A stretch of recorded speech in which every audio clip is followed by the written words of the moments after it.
day I chose not to let anything win but my drive to get me to the top.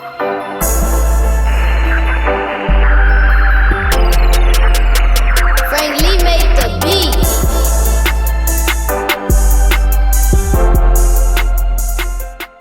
What it do, KTTV? This is KT, and I'm coming at you live with another episode of the Daily K Podcast. And on today's episode, I have a speech language pathologist and member of the Way Beyond Measure team, Miss Nancy Barrows. How you doing today, Miss Nancy? I'm fantastic. That's such a fun intro. Hey, look, in these times we have to keep it light, right? Because it's real. Yeah. Yeah.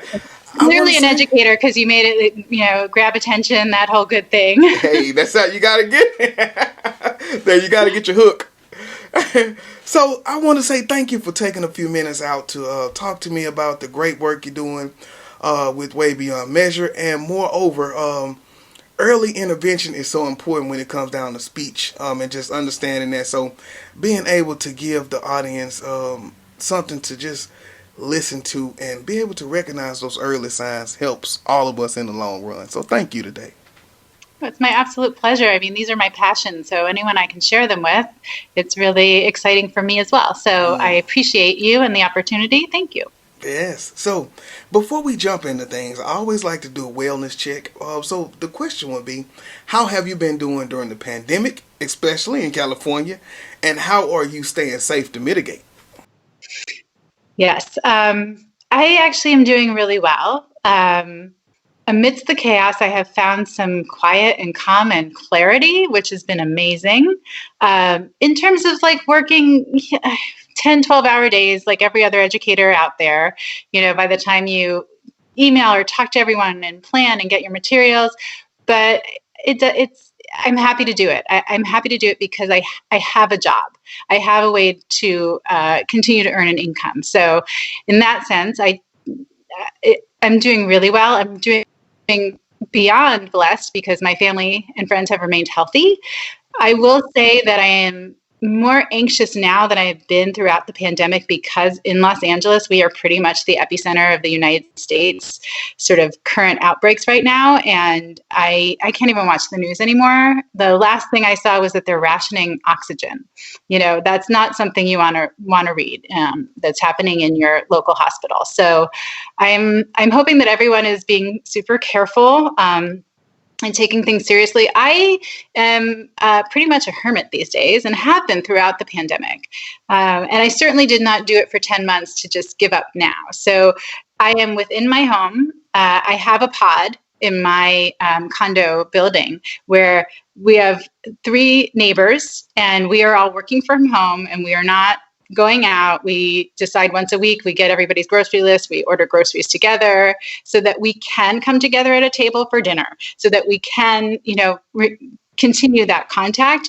If I do have to leave the house prior to now, which I'm really not going to leave the house, it's, mask, shield, hand sanitizer, sometimes gloves in layers. It really depends on where I'm going to be. And I am the woman that's in line and I look over my shoulder and tell the person, excuse me, but I need you to give me my 6 feet. For real. Hey, yeah. Hey, I think the best thing you said that should reach everyone is you haven't been doing it for 10 months to give up now. Exactly. I was on a call with the district as I'm a member of the COVID response team. And so she was just talking about, she said, well, look, guys, we back. But before the break, we were a little lax. I kind of seen a few procedures kind of drop. And so we got to make sure we stay tight with that. So like you say, just keep the fight. It's literally life or death. Yeah, literally. Literally life or death. So if I don't take it seriously, I don't know what I would take seriously. But yeah, I've sacrificed so much. Everyone has. And yes. I didn't do that for 10 months to allow myself to be, so tired of it. And I understand the fatigue, but to give up now. And my parents and family have made it through healthy. And I'm going to do everything I can to keep the people I love safe. And that's me being in my house. Then, I joke, if you told me I had to stand on my head and put raisins in my nose at this point, at any point, actually, I'd say, okay, for how long? Yeah. Versus this. Man, so speaking of educators, Oh, SLP is a very important part of the circle right here. We need that. And so give us a little bit of background on you, your experience, and even how did you hook up with the Way Beyond Measure team? So I became a speech language pathologist because I took a summer class in sign language when I was in high school. And I was fascinated because the teacher was deaf and I was hearing. And somehow not only did we communicate, but she taught me a whole new language. And that pretty much sparked my interest. When I was in graduate school, I gravitated toward kids. That's my love. I get to play for a living. I get to know that I'm helping to create and mold fantastic humans. And that is, like I said, this is my passion. If I teach them nothing but how to be fantastic humans, kind, good people, I'm blessed in a job that allows me to do that. That's huge. In terms of Way Beyond Measure, Raquel Boris had spoken to Coach Verdue, and in their conversation, when he was explaining to her about Way Beyond Measure, she said to him, "There's somebody you have to meet." And she gave him my name. And subsequently, she told me the same thing on the other side. Coach and I had a conversation on a Friday. By Monday, I was at the leadership meeting. We just totally hit it off. And Way Beyond Measure really brings together my passion for kids and their learning and their well-being with an organization that's doing just that. So Way Beyond Measure, there's multiple things going on, but right now we're rolling out our K through 5 curriculum, the K through 5 curriculum, which is a complete curriculum that's in line with Common Core standards. And all those teachers, we don't have a minute more. You want to give us a good social emotional character development, we could love it and think it's the best thing, but where am I putting it? So it's aligned to Common Core standards, which allows teachers to use it as part of their instructional time. It comes with videos. We have like a word of the day. So every week, Monday is true. Every week, Tuesday is help. Every week, Wednesday, inspire. Every week, Thursday, is it necessary? And Friday is kind. And you practice over the weekend. So it's a great structured program. It really thinks of all the different modalities of learning, and it comes with a complete teacher's guide because we know rethinking the wheel at this point is impossible. We just don't have the bandwidth, and it helps keep with fidelity. And the other part of it, which we're doing virtually now, the people who are involved in Way Beyond Measure all have their own story. And so when we speak, we are really speaking from experience, from our hearts, from a place of really connecting and really understanding. I know that I've been successful in the relationships that I have built with my students over the years because I have sat where they sat. I had the learning disability. I had the teachers saying and administrators saying to me, "You're just not working hard enough. You're capable." When in my head, I'm thinking, I'm working harder than everyone in the room. I'm killing myself here. You have no idea. I remember doing the math minutes and being embarrassed because I couldn't get past the sixes, trying to hide my grades. My mom used to call me a squirrel. She'd go to back to school night and she said, stuffed in the back of my desk, like nuts, like treasures, were assignments that were all things that I knew I would struggle with. And I would rather get in trouble for not doing them than struggle with them. So that place of connection for me is with my students. In terms of my life experience, outside of that, because character development and mental health support awareness is another big piece of what Way Beyond Measure's mission is. And that's another place where I cross over really nicely with them. And it gives me, I've always wanted to tell my story. My story is bigger than me. And I've always known that. I know that I was given the tools to survive so that I could help someone else come through this experience. So I've been openly speaking about the fact that I was sexually abused as a child till I was 16 years old. I had an eating disorder. I have struggled with depression my whole life. I've had major depressive episodes. I had one that I dropped out of college because of. And being able to have these conversations from the perspective of, I really get it, and being an adult who takes how kids are feeling and what they say seriously, and honoring and validating that, gives me a unique position. So while I can help with curriculum and I've put my 2 cents in there and all of that other stuff, life has made me, I can share experience, and that's invaluable. My official title is Director of Operations, which I love, but the reality is all parts of it I enjoy being a part of, and we're really starting to kick up the heat here. And so my how do you define my role? Wherever you need me. That's That's it. my role. I had Hmm. a friend and my partner who I talked to, Jose. And so he said, "Man, when people ask what do we do at work, he say whatever it takes." So that's pretty much Absolutely, it. absolutely. I can be a nurse. I can be, a friend. I can serve lunch. I can clean up. I can whatever you need. Just That's I'm how ready it to roll my is. sleeves up because you have to be part of the whole community. It's Yes, a it's a yes. family. And so when we're thinking about that, as an administrator, I know the importance of speech and making students comfortable because in the beginning there's a big wall there. So thinking about going into that classroom or in the building, how do you start to build with those students, and to even get them comfortable enough to trust you to share? Right. It is a big thing, especially from students who are having difficulty communicating and they run into that wall frequently where people aren't understanding them or misunderstanding them. It's challenging for sure. I find my policy is treat them as humans and with respect. If you tell me something, I'm going to honor it, I'm going to remember it. And when I see you again, I'm going to mention it so that, I'm really interested in you.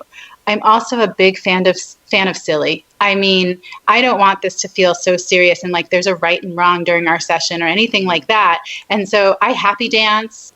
We do the S slide. Hey, We have to do our slides because we're doing, just anything that's fun and funny, to lighten the mood. And getting to know their personalities. Some kids are going to respond to that, and others they're going to need something that isn't as big. To not feel intimidated. And I think that's years of experience.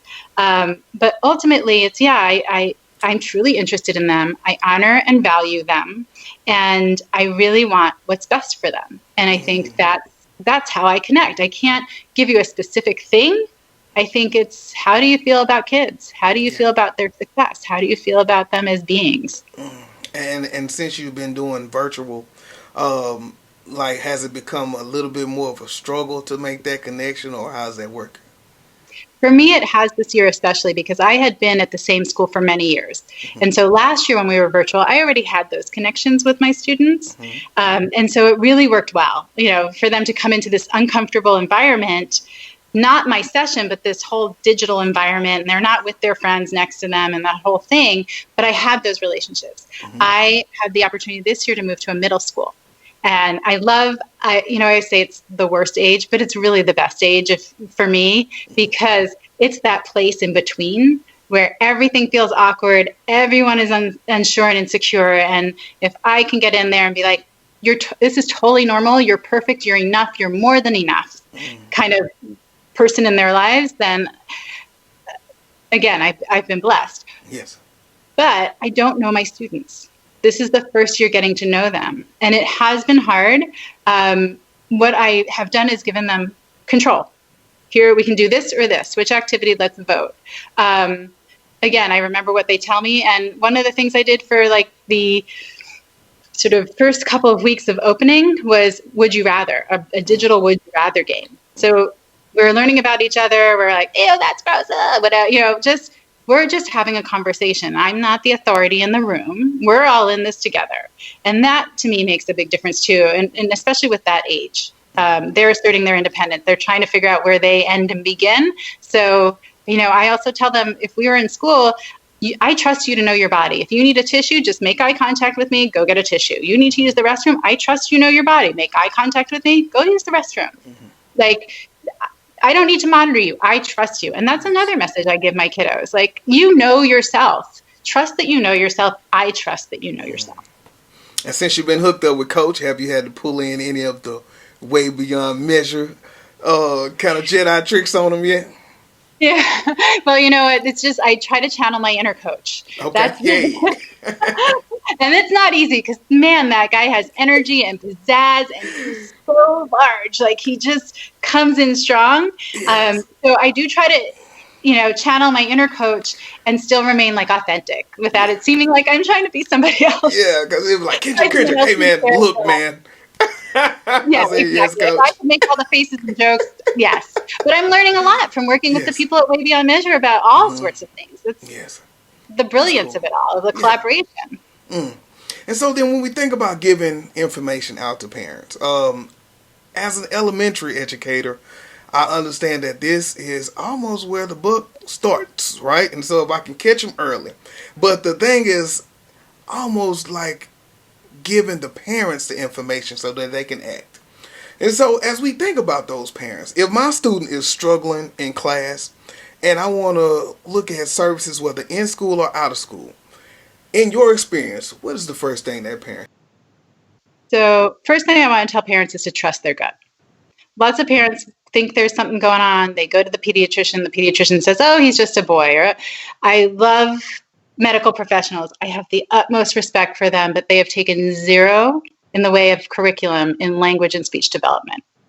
So if you think it's that, ask someone who at least has the expertise to tell you. Find a speech language pathologist. You can go to ASHA.org, which is ASHA.org.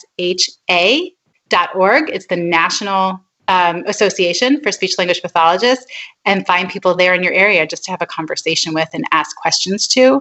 As an educator, if you have a speech language pathologist on campus, go to them. They're going to help you. We have resources. We can pull out those papers that are parent handouts, or give you the website easily.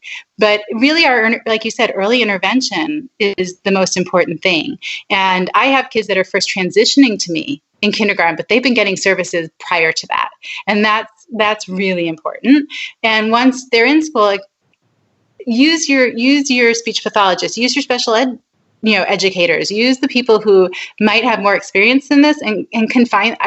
It's great to look for resources on your own. I do not discourage that, but quicker, faster, easier, ask for help. Right? Come to me and I can say, oh, on superduper.com, they have free parent articles about all sorts of topics, and they come in English and Spanish. In where I work, that's really important, those translated materials. For us, we have, if you call your local school district, and ask for the department, whether it's speech, language, and pathology or language and speech, if you say those combination of words, get in touch with a specialist there and find out. The other thing is the services I provide, first of all, to parents, if they're looking to decide between inside and outside of school, know what you're entitled to inside of school, and know that many speech therapists, like myself, who work in the school also have private practices. So often you're getting the goods for free. It's like you're getting the stuff that you could come to me after school for, but it's in school and you're not paying me. So that's one thing. The other thing is it's federal law. The services I provide are mandated by federal law. So you can go out there and look for, IDEA information, Individual Disability Act. I think I've got that. I'm so used to saying IDEA. And you can find that. And schools, like, I know I work for the Los Angeles Unified School District, and they provide lots of great materials, even when we contact you for the first time talking about assessing your child. And they go through like the IEP and you, what are the acronyms? What are your rights? What's going to go on here? So I encourage people to look for that as well. I have an education in speech language pathology. I trust my parents. They have an education in their child. And together is how we're going to make the impact. I do free screenings. Like in the school, I do free screenings for my private, but in schools, we have like tier 1, 2, 3 intervention. It's one of those interventions that we do prior to initiating a formal special education process. The other thing for parents, don't be afraid of the word special education. Gifted and talented is considered a special education program. So it's just where we are really looking at your child and saying, what can we do to ensure this student is successful? Yeah, awesomeness. I love it. And then you think about the early intervention. I know when I first started my podcast, one of my friends who's a speech pathologist in my district, she came on. And, I was just getting started. I was like, oh, God, she had her notes and stuff. But one thing she really homed on was most people think that language starts after the child is born. But no, we're starting super early. And so when you think about that, what are some of the early signs of concern in students? And about what age do you usually see this? Is it about time they get to you? Are we talking 2, 3? Well, first thing that you said that to me is important is, and I lost my thoughts, so I'm going to start with early signs. The overloaded brain of an educator. I'm brilliant if I could only remember it all. But early signs, I mean, there's so many areas. There's articulation, which is actually like making the sounds correctly, each individual sound. There's language. And within language, there's expressive, receptive, pragmatic. So there's a lot of different areas. You can Google charts, and even on ASHA, you can find, relative milestones. But a good rule of thumb is by age 1, your child should be using single words and be developing up to 50-word vocabulary that continues expanding. Age 2, kids usually start using 2 words.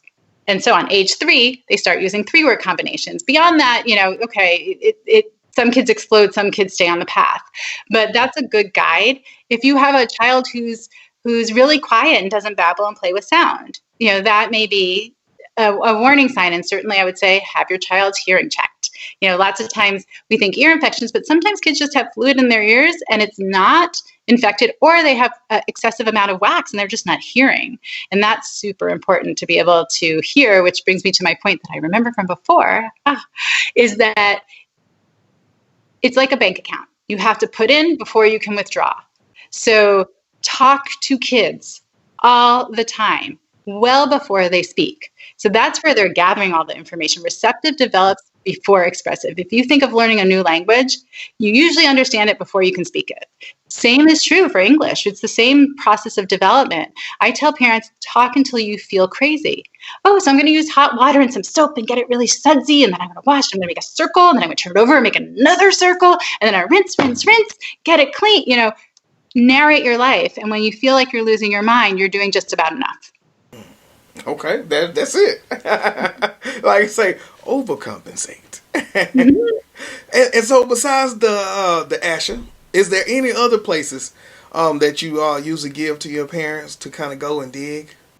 So ASHA is a great, reliable source of information. There are a few others. Like I said, superduperink.com, I believe, is the right thing. I think it has stuff with the ink. They have parent handouts that are easily accessible about, what is speech therapy? What is an assessment? What should your child be doing at this age? They have great things that even talk about sound-loaded books. So if you're feeling like your kid needs more of the t sound for tea, they have a list of books that have a ton of T's in them. So that's really easy, user-friendly. When we're talking on the pragmatic scale, and I should say this, for early signs, if your child's not making eye contact, if they're not really easily comforted is another one we look for, or have sensory issues. And I know this is a terrifying word, but autism spectrum will come to mind. Sometimes, when kids have language disorders, they can look like they're on the autism spectrum. So getting someone who can really tease through that is important, and seeing those warning signs. For parents who are looking for good information, that's highly accessible, I would say socialthinking.com. And that's Michelle Garcia Winner's website. And even if you YouTube her, she's got a million videos to show you basic concepts and how you can start using them. And it's brilliant. I actually went and studied with her for a week because for years I worked on pragmatics. I worked on social skills, each skill once at a time, and felt like I was failing my peeps, my students, my clients, whoever it was. She comes from a cognitive behavioral strategy, and that's a very different way of looking at it, and it creates success. Head Start programs, just, they have a lot of information. The website for your district's special ed department will have a lot of information. Yeah. Awesomeness. All right. That is it. And I can hear, just when I think about coaching the way beyond measure, I just hear so much of it, even in your everyday services, just building those kids up, making them believe they can do things, building that social side. And so, because I had a few kids, they really struggled with the language, and they became so withdrawn as I seen them get older from kindergarten to third, the more they were able to realize, hey, this is my issue. Then, but like you say, all of those pieces are what it takes to bring that whole child back. And to just let them know, baby, you are not different. We're all different. And that's the other thing is just for educators out there, Superflex is part of the social thinking curriculum, but I do it for all my kids. I went on Etsy and I bought capes And I have the game Jeepers Peepers, which comes with these big different colored glasses. And in the beginning of the year, we do our superhero pose. We take a picture. I make an ID for you. You know, like I make laminated little IDs with your name, and that you like you are awesome. Like some whatever the phrase is that year, you know, and every time they come in the beginning of the year, I put it where they're going to sit because that helps me remember their names. But then they have it, it's hanging on when they come in. If they want to grab it, they can. They don't have to, but we use it in the beginning really to say, you're a superhero. We're all superheroes, kind of thing. Um, it's just important that we're all told that, even as adults.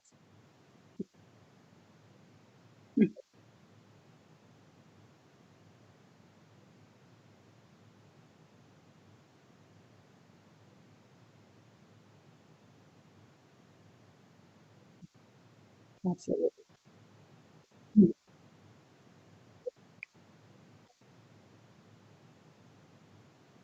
Okay, so for me personally, Way Beyond Measure and the platform it's given me has also ignited like my personal journey where I am shamelessly asking for airtime because I want to share my story, my struggles, have people connect with that personally. My goals for 2021 are to write a book and to end up with my own live of some sort because I've already had people reach out to me and tell me that by telling my story, which sounds strange, unremarkable to me because it's always been my life. It's just my normal.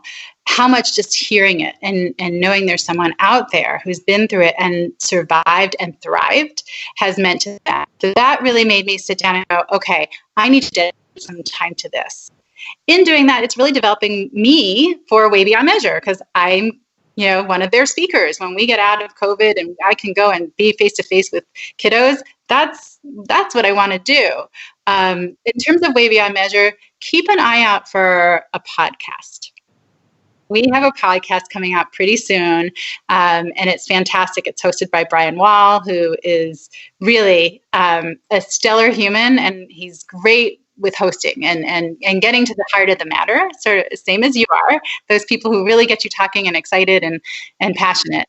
That's happening. We are going to do this phase one rollout. If you know any schools, and you'll be getting an email from me, schools, principals, administrators, districts, who private schools, doesn't matter, who may be interested in this, please contact me. Contact me to airtime for Nancy, which always includes Way Beyond Measure because I can't separate the two. But also, we're looking to get this product in people's hands, and it comes with a free, there are free materials to really look at that give you a good idea of the program. So we are, I mean, we are a nonprofit, but we need to generate money so that we can keep doing what we're doing. So the podcast is the next really big, exciting thing in this phase one rollout. I look forward to it, man. I cannot wait, man. Coach should be the first guest. Absolutely. Yeah. I think it has to be. Man, Set the tone for everything.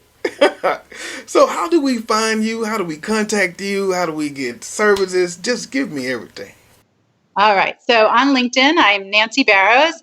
I don't think there's any others, but mine have a ton of letters after it. It's MSCCC which is my Master's of Science, Certificate of Clinical Competence, Speech Language Pathology. Ta-da! Still paying those off. So you got to say them every time. Yeah.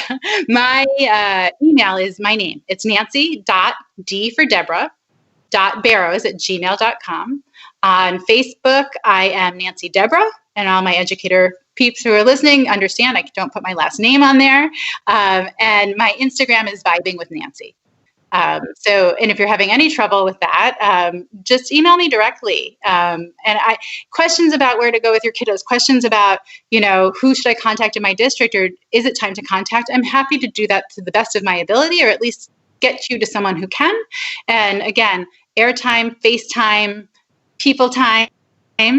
If you know, please let me know and connect with me. Tag me on your stuff. I'll be the first one in there. You're like, hey, great, fantastic. I'm a cheerleader by nature, and I want to see us all succeed. I believe there is in abundance. It's abundance. So contact me, connect with me, tag me, whatever you're comfortable with. Please, smoke signals. If you can figure that out, throw your pigeon. Yeah, that's it, man. Awesome work today. Awesome work today, Miss Nancy. I want to say thank you again for stopping by, talking to the audience. And I just look forward to sharing all this good stuff with somebody. Yeah, it's happening. And I think more than ever we're realizing how much connection and community matters. Very much so. All right, that will do it for us. All right. Wow. All right, this is KT for KTTV signing out. 100.